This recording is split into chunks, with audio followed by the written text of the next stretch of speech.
Ayan, kwento mo na yung part 2. Di ba part 2 yan? Yeah, ito yung part 2 nung umalis tayo. Tapos, So, after nga nung boxing, nag-breakfast lang. And then, diretso na ng mall. okay. Ang mission natin dito is bilihan ng shoes sila Super Lake at si Third Wife, diba? Kasi, Kasi, bata. yes. At yun, pagdating nga natin sa mall, nag-lunch na rin muna tayo dahil nagutom ka na. Oo. At yun, nagbigay na naman sila ng free dessert. Lagi sila nagbibigay ng dessert dito. Yes. At ito na. Ito na, may nagbigay nito. Ano? Oo. Binigyan tayo dyan. Lahat tayo meron, pati si Third Wife. Pwera lang ako. Iba yung binigay sa'yo, Daddy, di Ay, ba? nga ba? Binigyan ako ng sombrero. Oo, ano? Angas. Okay. So, yun, ito, meron na. Naunang nabilihan natin si Third Wife.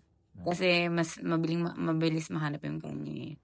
Ito to, kay Super Hindi Leg. mo sinama yung shooter ako sa malayo ako tumira. Anyway. So, yun. Umuwi tayo dyan, wala naman tayong binili. Kaya nga nakakahiya yun. Hindi, Anyway, wala ko. so ito na, meron nang nahanap Yung kay shoes. Super Leg. Oo, Yung na shoes. shoes niya. Buti naman. Ang tagal niyang hinanap yun. At ito, mag-grocery ata. Yes. Nasa part 3 yun ng aking reels, guys. Okay. So, bye. So, patapos na yan. Yeah. Okay.